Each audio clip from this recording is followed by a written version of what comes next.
질문에 대한 대답을 하기 전에 먼저 제 얘기를 잠깐 죄송하지만 하겠습니다.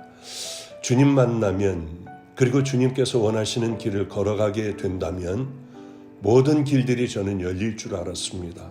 성자의 길도 가고 성결해지고, 그런데 분명하게 믿은 믿음은 하늘에서 메추라기가 만나가 떨어지게 될 거야, 반석에서 불이 나올 거야 하는 기대감으로 똑바로만 가자 하고 믿음의 길을 향하여 걸어가기 시작을 했습니다.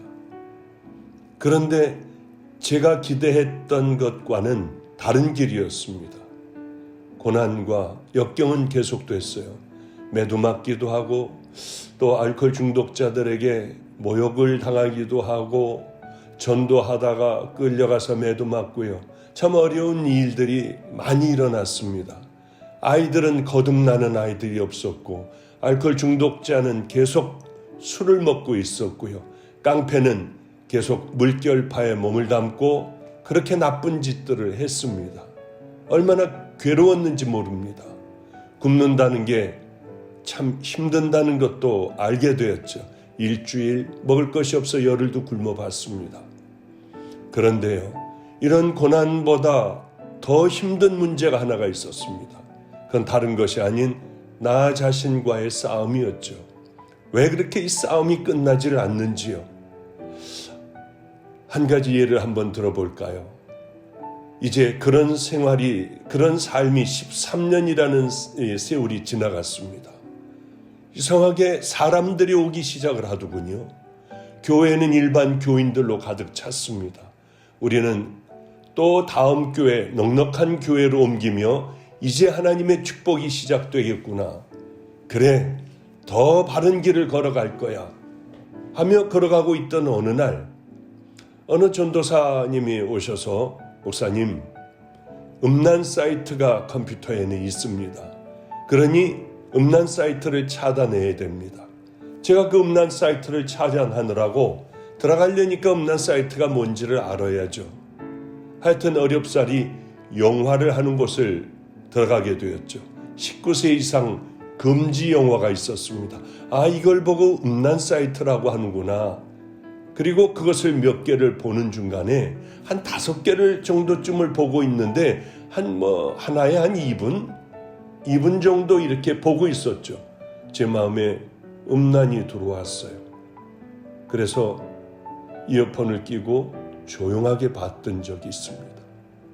그런데 갑자기 제 마음에 이제야 겨우 하나님께서 모든 것을 열어주셨는데 이렇게 종이 이 삶을 살면 되겠니? 하는 음성이 제게 크게 들려왔어도 저는 제가 그럴 줄은 몰랐습니다.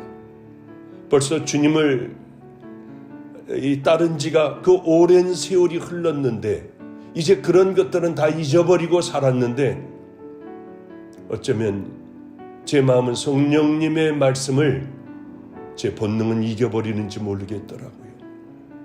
그리고 조금씩 봤습니다. 그러다가 어느 순간에 이러다 나 버림받으면 어떻게 하지? 얼른 모든 걸 다 버리고 강대상으로 뛰어올라가 기도하기 시작을 했습니다. 그런데 제가 하던 방언 기도도 안 되고 이런 순서를 거치면 뜨겁게 우리 주님께서 함께하여 주시는 깊은 기도로 들어가는 그것도 안 됐습니다.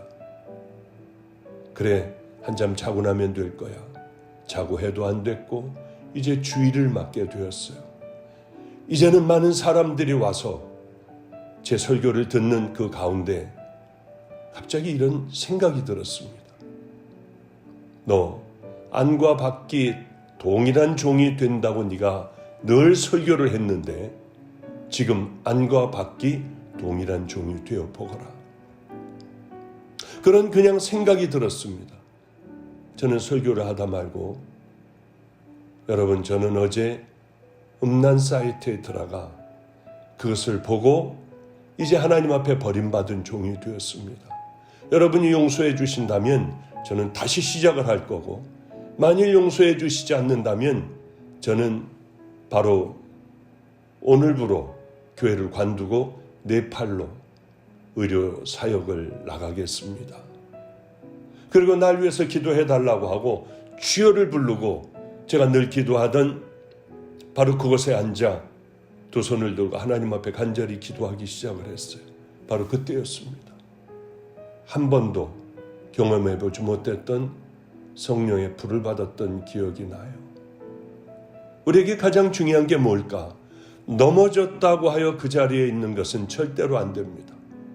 일어나 주님을 향하여 다시 한번 걸어가야 하는 거죠. 그럴 때 하나님께서는 늘 더 좋은 일, 아름다운 일을 했을 때보다 돌아온 자녀들에게 주시는 큰 은혜는 우리가 상상할 수 없다고 하는 거죠. 그때 그렇게 제가 죄를 짓고 하나님 앞에 회개 기도했을 때에 더 좋은 일, 하나님 앞에 내 생명을 다하는 아름다운 일을 했을 때보다 죄 짓고 주님 앞에 돌아왔을 때 주님은 더 저에게 가장 평생에 한 번 겪을 만한 뜨거운 성령의 은혜를 주셨던 그런 기억이 납니다.